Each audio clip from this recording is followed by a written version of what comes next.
C'est le grand jeu qui est en train de se mettre sur pied pour organiser la transition.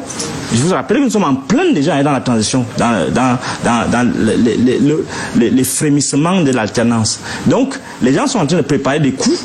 Il faut que nous soyons lucides, que nous soyons vigilants à ce qui va se passer là. Donc, on est dans une dynamique où on t'affame d'abord beaucoup. Après, on te donne un petit truc, on te dit, bon, respire un peu. Est-ce que nous ne sommes pas des bons types? Et à la fin, tu rentres donc dans un engrenage, tu ne peux plus sortir. Mais est-ce que les plus de 350 leaders de partis politiques au Cameroun sont riches? La question n'est pas... Parce que vous... Attendez, M. Rodrigue, vous avez posé une question fondamentale. Oui. Je vous dis que c'est un non-événement. C'est une distraction.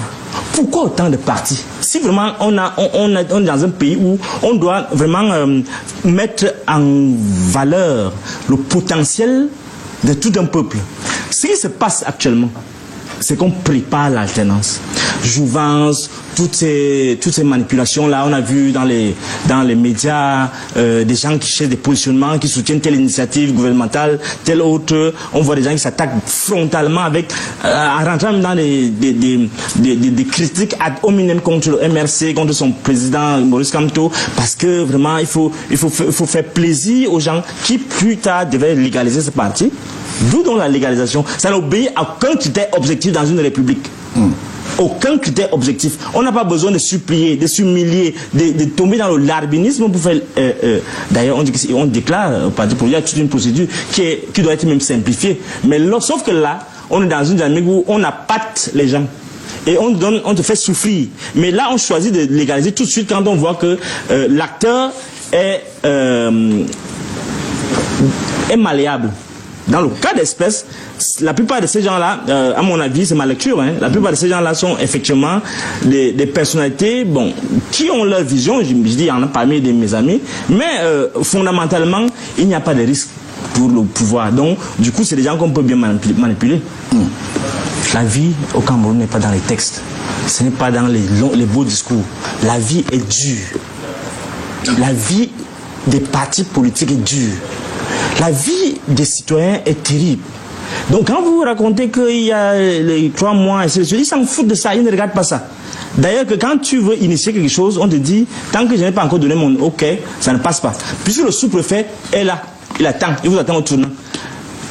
Je vous dis, tout ce que vous dites là, c'est bien beau. Je suis très respectueux de ces efforts. Je vous dis, ces gens-là, pour la plupart, c'est des gens qui ont du contenu, qui ont de la valeur intrinsèque. Je ne mets pas en doute leur qualité. Mais le problème, c'est que l'environnement est pollué par des gens qui ont une autre idée de la République, qui ont une autre idée de leurs responsabilités. Nous sommes en face des gens qui sont passés complètement à la plaque.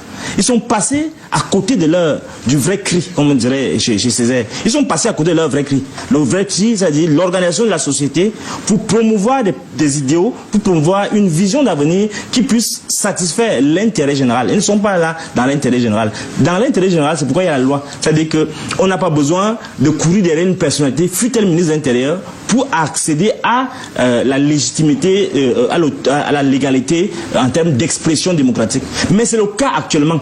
Monsieur Tanganji bloque systématiquement certains partis politiques. Je vous donne l'exemple de mon ami OMP qui a été bloqué pendant 2 ans et demi. Il souffrait. Il criait partout, il allait au tribunal administratif, on lui disait bon, on va voir. Finalement, on légalise l'affaire. Donc fondamentalement, il faut leur dire que cette république ne leur appartient pas. Et justement, vous rappelez la procédure. Et c'est ça qui est heurtant. Je lisais tout à l'heure le livre de M. Elundu, on va y revenir. Il y a le président, on va y revenir. Le président de la République dit quelque chose de poignant par rapport à ses propres collaborateurs. Il dit ceci. Attendez, il faut qu'on arrive. Parce que c'est dans cet esprit-là qu'il faut comprendre ce pays, comment il fonctionne. Le président de la République dit, il se confie à madame, à la sénatrice Nicole Okala. Il lui dit, madame, comment voulez-vous travailler avec des personnes qui n'ont pas le sens de l'humain? C'est le président de la République, Paul Biya, qui le dit. Je voulais qu'on revienne sur le... Vous comprenez comment dans l'esprit de ces gens-là. C'est-à-dire qu'ils n'ont pas le sens de l'humain, c'est leur patron qui le dit. Et quand moi je le dis, c'est que j'ai fait les recherches, moi je suis un chercheur. Donc je n'exprime que le produit de ma recherche et de ma réflexion. Quand on dit que je suis expert en discernement, c'est que j'exprime la nécessité de se remettre en permanence en question pour clarifier notre regard, pour clarifier notre jugement personnel et l'appliquer dans chaque cas à ce qui convient d'être retenu comme bien, bon et beau. Bon, revenons sur les 11 parties. Oui. J'ai parcouru la note du ministre. Il y a quand même deux curiosités que j'aimerais que tu expliques en tant qu'homme politique. Oui. Première chose, lorsque j'ai vu le ministre retenir la cité de manière nominative les 11 partis politiques et signer à la fin, je ne sais pas si ça se passe comme ça, vous allez peut-être nous éclairer là-dessus. Deuxième fait, c'est que le ministre de l'AT, de la transmission territoriale, a dit clairement à ces partis qu'ils doivent dès dorénavant participer à la civilité de la vie politique. Là, je suis en train d'employer un terme qui m'est propre parce qu'il n'est pas le truc sous le nez. Comment vous le comprenez, vous? En fait, je vous dis que sachez que désormais, ce n'est pas ma volonté que je vais donner vie. Qu'à partir du moment où vous allez désormais manger un peu. Donc, désormais, sachez que vous n'allez pas le faire. Je vous explique. Je vous explique clairement l'intention de celui qui a signé. Il n'est pas dans la logique républicaine. Il n'a pas besoin de rappeler ça.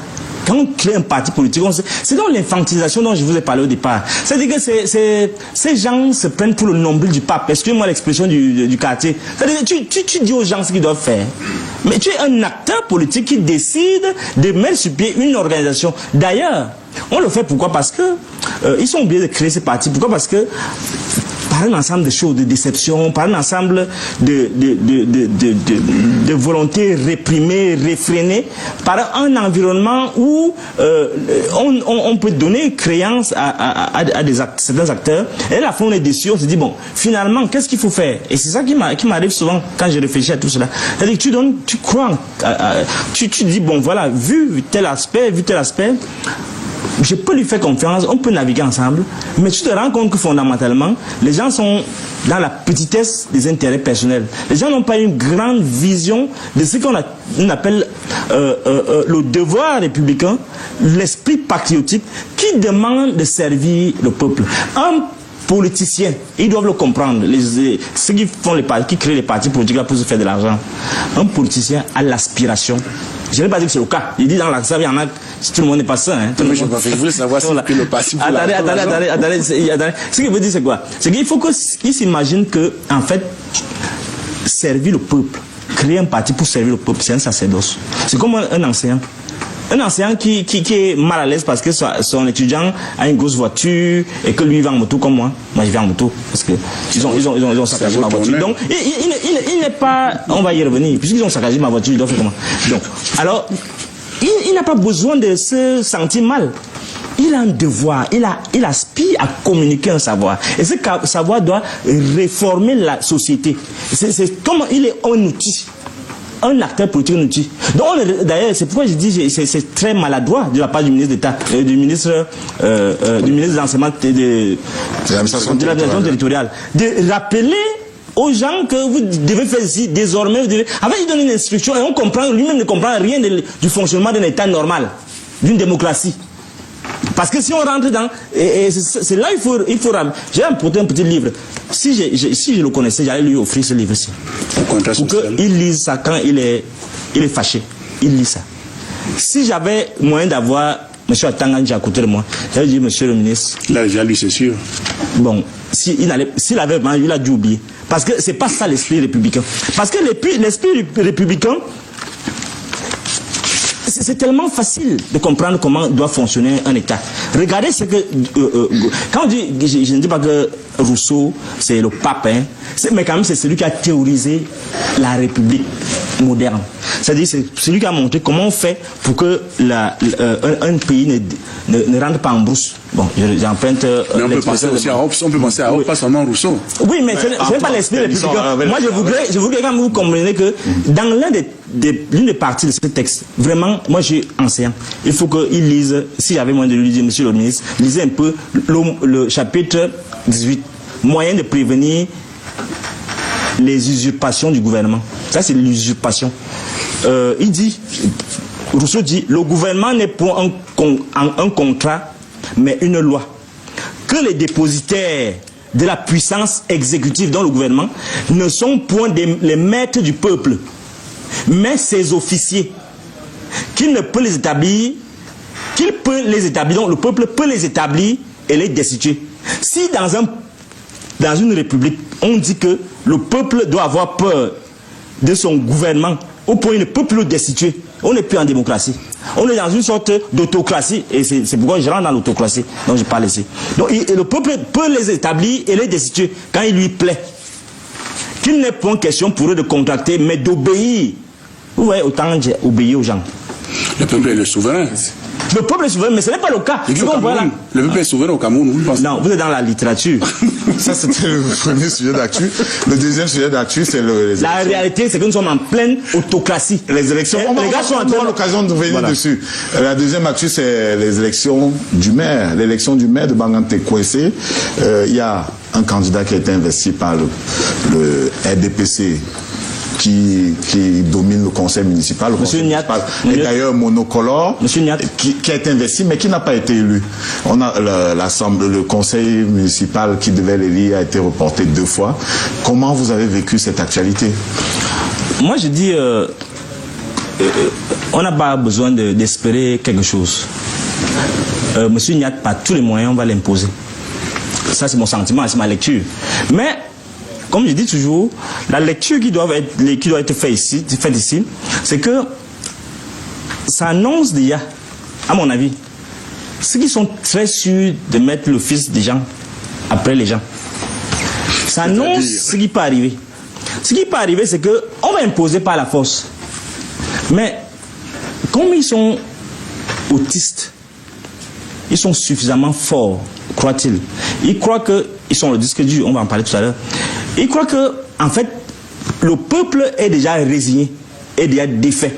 Donc, tout va passer, et c'est vrai. Monsieur Niat, il sera élu par tous les moyens, le premier même peut signer. Est-ce qu'on respecte même la loi? Mais, on leur dit que ça ne peut pas passer comme ça. Vous voyez, le peuple, apparemment, d'après les indications, quand ils étaient en conclave entre les conseillers du RDPC, oui, le groupe RDPC, ils sont réunis et presque à l'unanimité, je ne sais pas comment ça s'est passé. En tout cas, la majorité a voté pour lui. Mais lorsqu'on est sorti, on est resté dans au niveau de l'espace public avec le préfet, ainsi de suite. Il y a eu, ça a coincé. 1 fois, 2 fois, ça a continué de coincer. En réalité, ça veut dire quoi? Ça veut dire que votre histoire de discipline du parti ne va plus tenir. Parce que quand le président de la République actuel, le président Biya, ne sera plus là, on va libérer la parole. Il faut donc qu'ils anticipent sur ces évolutions-là. Le peuple, le petit peuple de Banganté leur dit non, ouais, c'est que nous, on est capable de bloquer vos fantasmes. Parce qu'il s'agit de fantasmes. On va pas me dire que dans toute la communauté Banganté, il n'y a qu'un seul monsieur qui est capable de diriger une mairie. C'est comme ici au Cameroun, on nous dit, nous sommes tous là des Camerounais, nous sommes 25, 26, 30 millions de personnes. On nous dit que c'est en fait, pas un seul, ce n'est pas encore confirmé, mais apparemment d'après les tractations qui sont en train d'être organisées, il n'y a qu'une personne qu'on voit qui peut faire l'unanimité entre les clans. Donc, le peuple est là et vous faites des programmes entre vous, des petits clans, pour préserver le pouvoir. C'est ce qui se fait à Banganté. Et c'est tellement important qu'on remarque cela. Ce qui se fait à Banganté, le message du peuple à Banganté, c'est que vous êtes suffisamment fort. Mais sachez que c'est nous, le peuple. C'est nous le principe de tout pouvoir. Le principe, c'est même pas le pouvoir vient de Dieu. C'est bien beau. Ça, c'était l'ancien temps. L'ancien disque dur. Le vrai disque dur, lorsque Biya ne sera plus là, ce ne sera pas ça. Le peuple est le processus qui conduit à la mise en place des institutions. Et à travers ces représentants, ce qu'on veut, mais fondamentalement, par principe, on doit revenir à l'essence, c'est-à-dire c'est l'intérêt général. Est-ce que cela doit nous autoriser à cautionner le délit de patronyme? Est-ce que parce qu'on s'appelle Niat, on ne devrait pas exister? Est-ce que parce qu'on ne s'appelle pas, on ne porte pas notre nom, on ne devrait pas vivre après ses parents? Si on juge de cette loi civique. Sans être taxé de quelqu'un qui prend absolument la place de papa? Bon, votre question est tout à fait légitime. On se pose même la question quand on dit Franck Biya, mais Franck Biya aussi, c'est pas parce qu'il est Biya qu'il ne peut pas être président de la République. Et ce n'est pas ça la question. La question, c'est que il faut comprendre que le pays n'appartient pas à un clan, à une clique. Et c'est un esprit, d'ensauvagement du discours, d'ensauvagement des dispositifs, des dispositions républicaines est en contradiction avec l'esprit du vivre ensemble. On a vu un monsieur qui était directeur de la SONEL, directeur général de la SONEL, il a fait des business terribles, il s'est enrichi. Il a eu tout ce qu'il a voulu. Il a mis ses le directeur général de la SONEL n'est pas pauvre. Le directeur général, Monsieur Nyat, c'est moi qui parle. Oui. Parce que je donne les éléments pour dire pourquoi je dis que ce n'est pas bien. Monsieur Nyat Ndifendi Marcel, il a été directeur de ceci, de cela. Il a été directeur de la SONEL pendant 25 ans, combien d'années. Il y a eu des trafics avec les poteaux, et les criques. Il y a plein de choses qui sont passées. Mais il était directeur général de la SONEL. Alors, ils se sont trop enrichis. Moi, je suis parti à l'Ouest. On s'est arrêté, la personne qui me portait, un ami américain, il s'est arrêté, il m'a dit, tu vois ça. Je suis descendu, j'ai marché. Ça, c'est un fonctionnaire, ce n'est pas un homme d'affaires. Il était directeur général, c'est vous qui l'avez dit. Bon, alors, directeur général, et ça ne faut pas s'autoriser. On va faire l'audit, quand Paul Biya va partir, on va faire l'audit de toutes ces choses-là. Ils vont nous dire, si tu es directeur général, tu peux avoir tout ça. Maintenant, ton fils vient encore entrer dans une affaire où il va aussi être maire, il va être député, c'est leur pays. Ce que je veux savoir, Fridolin, est-ce que le fils est condamné? Supposons que je comprends votre question. Supposons que le père soit responsable de quelque dérive que ce soit. Est-ce qu'on rend le fils coupable ou responsable des actes commis par le père au nom de la révolution, au nom de l'alternance? L'égalité des chances, c'est le principe de la République. Vraiment, ne rentrez pas dans ces choses-là. Vous voulez la guerre dans ce pays. Ne rentrez pas dans ces choses de considération. Vous voulez justifier l'injustifiable. Monsieur Nyat, il était combien? 4e adjoint. Il était quoi? Il parle de 4e adjoint pour être maire. Les autres ne sont rien. Mais c'est possible. Mais c'est possible. C'est donc dans notre État. Tous les conseils municipaux ont le droit d'être maire dès que le poste est vacant. Mon message à ces gens qui croient que le pays leur appartient, c'est que à un moment, même leurs propres fils là vont les régner. Parce que quand ils vont être dans une situation où ils ne peuvent même plus. Je vais vous raconter une histoire. Un jour, j'avais un étudiant. Vous êtes oracle aussi? Non, ce n'est pas oracle, c'est le bon sens. C'est vous je suis expert en discernement. Parce qu'ils sont dans une dynamique où ils ont perverti leur sens de l'objectivité.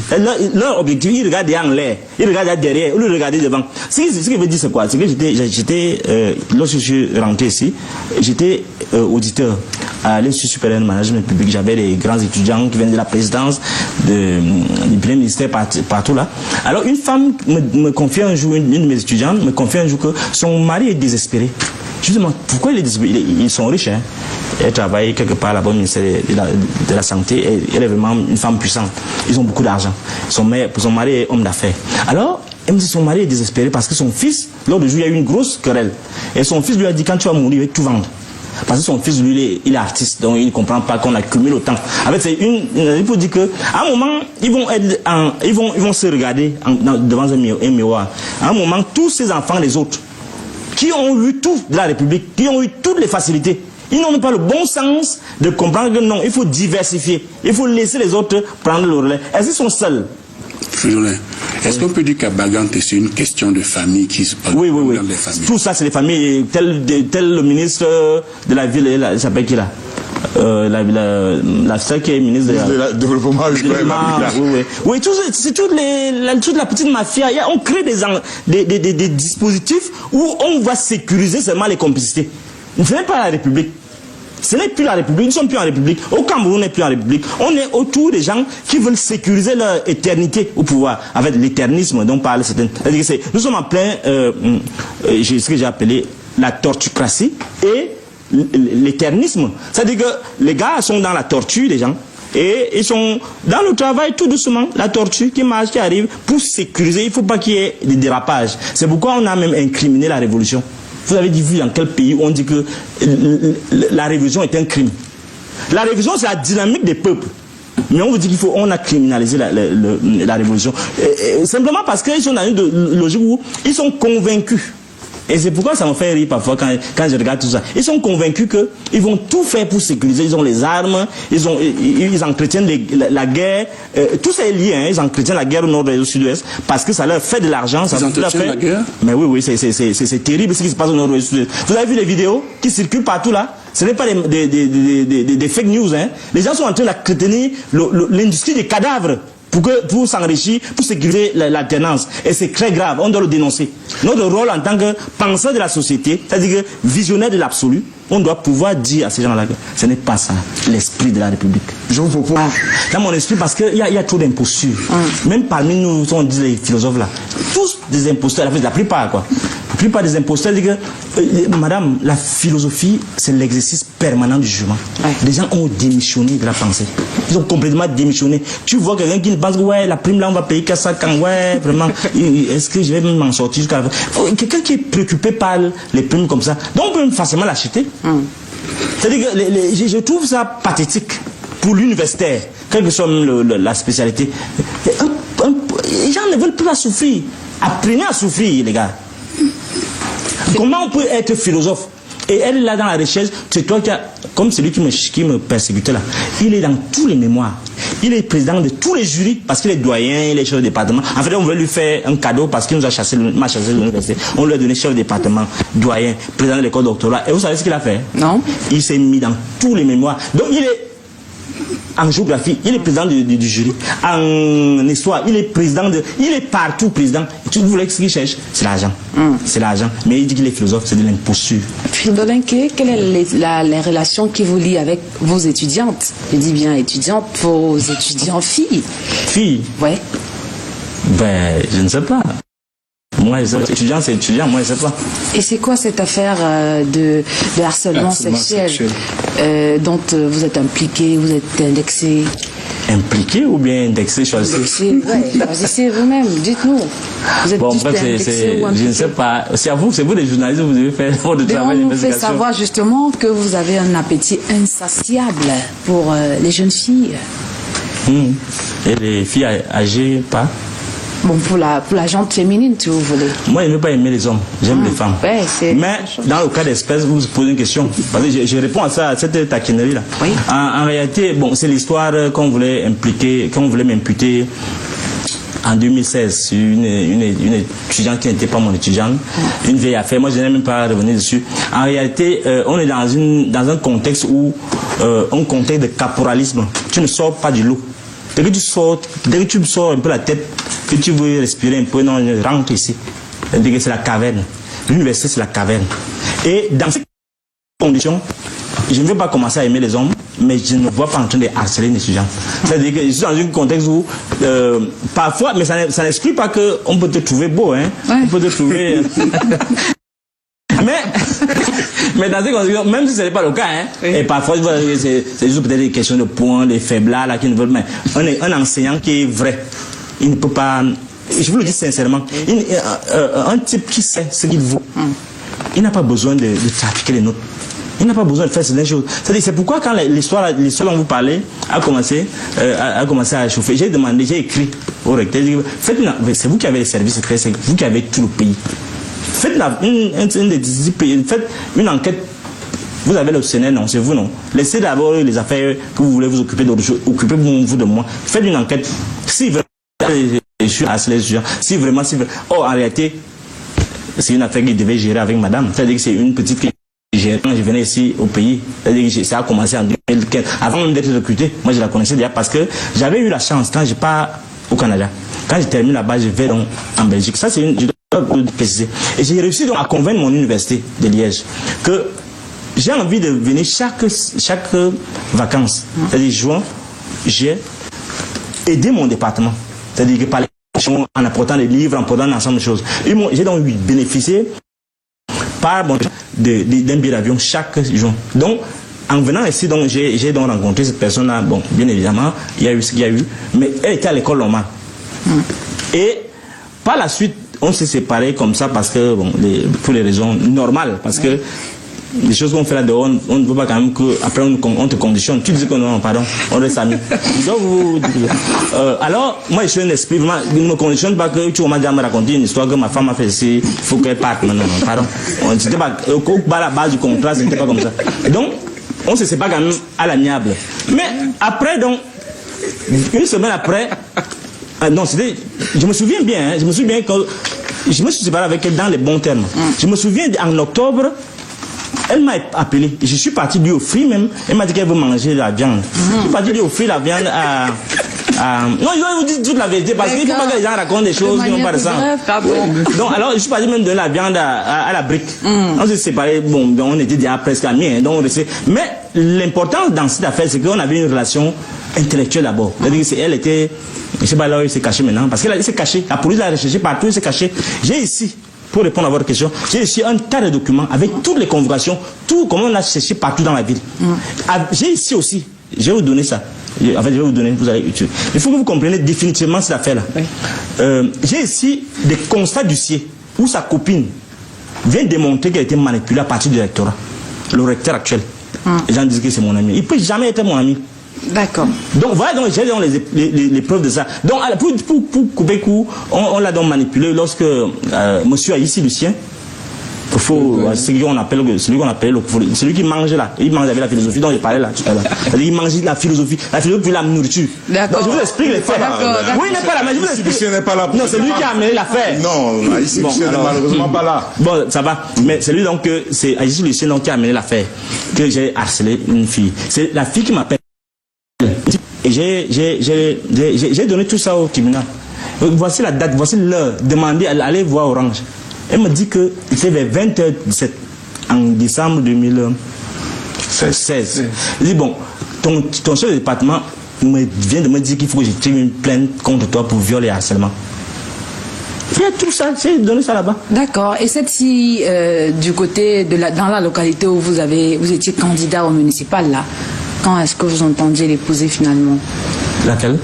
Chez vous à Minkama, vous étiez candidat au municipal, il y avait une fille là-bas avec qui vous faisiez de bonnes affaires. Mais comment vous savez toutes mes affaires? Moi, je ne sais même pas de quelles affaires. J'ai tellement rencontré plein de gens pendant ma campagne. Justement. Et j'ai envie de vous poser la question de savoir combien de petites ou alors de copines avez-vous officiellement? Est-ce que vous les connaissez toutes? Mais combien d'hommes vous avez? Moi, j'ai mon mari. Ah, moi, je suis marié aussi. Oui. Combien de petites vous avez? Autant de petits que vous avez. En dehors de celle de 80, c'est une vieille affaire, ça. Oui, donc en dehors d'elle, il n'y a rien d'autre. Mais toi, tu peux me dire le nombre de petits que tu as? Je n'en ai pas. Comment on peut savoir? Je n'en ai pas. Comment tu peux savoir? Je n'en ai pas. Comment tu sais que moi j'en ai? On vous pose la question simplement. On vous voit sans alliance et on a envie de vous demander, est-ce que vous êtes officiellement marié? Oui, je suis officiellement. Combien de femmes, combien d'enfants? Je ne peux pas dire le nombre. Chez moi, on ne dit pas le nombre d'enfants. Comment vous connaissez le nombre quand même? On ne peut jamais savoir. Comment a réagi votre épouse quand vous l'avez annoncé que vous seriez sur ce plateau ce soir? Je ne peux pas savoir. Parce qu'il ne lui est pas annoncé. Simplement. Justement, on a appris aussi que vous êtes souvent à couteau tiré. Elle n'est pas toujours partante pour vos positions, pour votre engagement politique. Ça chauffe souvent à la maison. Il peut même vous dire plus. C'est que ça fait 2 mois et demi que je ne suis pas chez moi. Pourquoi? C'est mes raisons. Je suis quand même marié, donc j'ai le droit d'avoir mes raisons personnelles. D'accord. Vous avez abandonné le foyer conjugal. Non, c'est pas l'abandon. Ce n'est pas l'abandon. Ce n'est pas l'abandon. Je ne peux pas en dire plus. Ça, c'est ma vie privée. Donc, même pour la sécurité de ces gens-là, je n'ai pas besoin d'être là. Parfois, tout le temps. Donc, vraiment, il faut respecter. Quand vous voyez quelqu'un agir, donc ne restez pas dans la superficialité pour juger vite. Vous ne savez pas pourquoi il l'a fait. Peut-être elle-même ne sait pas. Il y a plein de choses qui rentrent en jeu. Je suis dans une situation où, vous avez vu, vous m'avez demandé, je viens avec qui? Je viens seul dans mes choses. Donc, et je n'ai pas besoin que des gens soient impliqués dans ma vie. Dans ma vie, ma fille appartient déjà, c'est la vie du pays. D'accord. C'est pas sans prétention. On a un combat à faire, on va le faire. Et je vous ai dit d'entrée que je ne vais pas rentrer dans certains caprices. Donc je n'ai pas voulu en dire plus et je ne veux pas en parler plus. Que les gens, écoutez, que les gens respectent mes positions et elle-même en question. Tout le monde doit respecter mes options. Ce pays a un devoir, nous avons un devoir, nous les universitaires, nous qui avons essayé de comprendre comment fonctionne le monde, nous qui avons eu la chance d'évoluer on doit non seulement faire notre devoir, moi je fais mon devoir de mari, mais je peux vous dire, ma vie sentimentale ne doit pas suppléer la vie du pays. Ce n'est pas madame qui m'a fait être ce que je suis. Donc il faut qu'on comprenne que nous, on doit pouvoir se sacrifier aussi parfois. Ce n'est pas le plaisir d'être là, chérie, manger, qui va faire que ce pays se décolle. Fridolin-Nké, quelle relation vous liez, vous, Fridolin-Nké, avec l'ADEC, l'Association pour la défense des étudiants camerounais, et votre bourse doctorale? Oui, bonne question. Comme toutes les autres, vous avez posé seulement les bonnes questions. L'ADEC, je n'étais pas formellement membre de l'ADEC. Nous sommes en 2005, et c'est bien que vous convoquez cela. Nous sommes en 2005, et je suis en doctorat, inscrit en doctorat, en DA. J'ai eu mon DA en 2003. Donc je suis comme major de ma promotion parce que j'ai eu la chance avec Marcin Toa qui était très disponible pour moi. J'ai soutenu, la même année, j'ai soutenu mes UE et j'ai soutenu mon mémoire de DA. Donc j'ai été inscrit en doctorat. Lorsque la grève est déclenchée en 2005, la grève de l'ADEC, moi je n'étais pas formellement membre de l'ADEC. Et je me rends compte, mais ces petits-là, ils font ce qui nous a dépassé. Moi, je suis en thèse, je suis le seul gars en thèse qui rejoint dans le groupe. Avec Okara Iboré, les Messiers, ainsi de suite, ainsi de suite.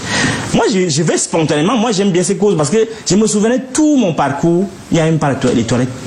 C'est comme actuellement, il n'y a pas la crème à l'université. Et je crois qu'il faut que les gars là fassent quelque chose encore. Bon, bref. On va, je n'invite pas, mais ils doivent faire quelque chose. Oui. Bon. En tout cas, pas ici. Bon. C'est pas ici qu'on lancera. Attends, vous savez pourquoi il y a eu grève? C'est des situations comme celle-ci. Je vais vous apporter les photographies. Je ne savais même pas que vous avez posé cette question-là. Voici l'université, notre université. Voici l'université où... Vous voyez mon tableau, le tableau sur lequel j'écris. Oui. Vous voyez le tableau. Voici le tableau de l'université Yaoundé 1. Voici le tableau où j'écris. Un étudiant peut lire ça. J'écris là. Moi, je ne sais même pas si je peux lire encore ce que j'écrivais. C'est seulement dans ma tête. Ça, c'est l'université du Cameroun. Voici qui écrit. Et ça, vous me dites que ça, c'est une université. Regardez, je cherche, regarde le tableau noir, qui est devenu le tableau blanc. Vous voyez? Et vous me dites que, bon, moi je dis donc, voilà les gars, si ils font grève, c'est bien. Moi, je les rejoins donc, pour répondre à votre question. Et il se trouve que, bon, dans ma vie, dans une autre vie, je suis quand même un peu proche des gens comme Yeba ici, Challenge Mogi. Moi, je passe spontanément dans ma grève et on fait les grèves et ainsi de suite. Et il y a une délégation on décide donc qu'une délégation doit aller au ministère. Et je me souviens bien qu'on doit choisir des gens comme ça. Bon, on se souvient que je suis le seul aîné quand même qui suis en doctorat. Et je me souviens, mais je crois que c'est Okara Iboré avec Messi qui me dit que non, toi va nous représenter. Messi Bala, voilà. Il dit non, toi tu es quand même, va parler à notre nom. Au moins, nous sommes ce que nous sommes, mais toi tu peux quand même mieux parler à notre nom. C'est comme ça que je suis désigné. Je ne me suis pas désigné. C'est les gars de la DEC qui me disent bon, va donc parler à notre nom. Et lorsqu'on arrive au ministère de l'enseignement supérieur, on débat, ainsi de suite. Dans la nuit, je suis contacté pour discuter, pour que j'aille voir le ministre Famé Ndongo. Bon, je ne sais même pas où on va. On dit on vient me prendre. Bon, le ministre Yebe, Challenge Mogi, tout ça, ils disent qu'il faut que je les aide à éteindre l'incendie. Il n'y a pas de souci, il faut qu'on aille donc discuter. Lorsqu'on arrive, je me souviens bien de ces jours-là, lorsqu'on arrive donc dans la nuit vers minuit, 1h, chez Famé Ndongo, on arrive donc là et le débat commence. Il commence d'abord par les menaces. Vous là, vous marchez avec les gens, les Bamoun là, les Bamélégués, vous ne comprenez pas que le chef président de la République. Vous m'avez posé une question, laissez-moi. Monsieur Rodrigue, non. Vous voulez parler maintenant? Non, je ne veux pas parler. Non, je vous dis ce qui s'est passé. Non, laissez-moi parler. Je vais vous laisser parler. Ne vous inquiétez pas, je vais vous laisser parler. Je vous dis ce qui s'est passé. Je ne veux pas que vous m'interrompiez. Vous avez fait la discipline. Quelle discipline? Revenons à une petite discipline. Je vais vous faire une suggestion. Oui. Vous nous avez appelé à la responsabilité. Oui. Même si des autorités ont dit certaines choses à un moment donné de l'histoire, je dois cacher. Nous, à travers, non, s'il vous plaît, nous, à travers les médias, nous devons sélectionner ce que nous disons. Parce qu'il y a des gens qui nous regardent, qui peuvent être sensibles à ce que vous avez dit, même si vous ne rapportez que des propos tenus par d'autres personnes. Ça peut toucher la sensibilité des autres. C'est pour ça, à travers les médias, nous avons notre responsabilité de maintenir en équilibre la paix sociale. Donc, évoquer les tribus sans les valoriser, je trouve que ça ne participe pas à ramener la paix sociale. Sélectionner, mais moi je dis ce qui s'est passé. Ce qui s'est passé, donc, quand on arrive, donc, il dit que vous marchez avec ces gens-là, alors que nos pays est en danger.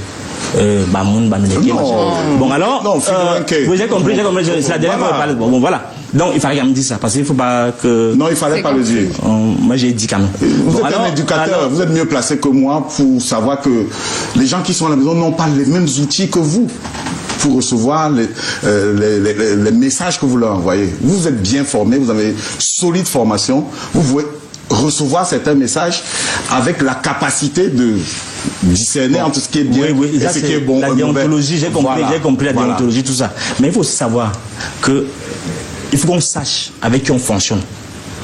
Notre rôle d'intellectuel, de pédagogue, c'est aussi dire aux gens qui est qui. Parce que c'est ça qui donne l'exemplarité de ce qui n'est pas qui. Mais dans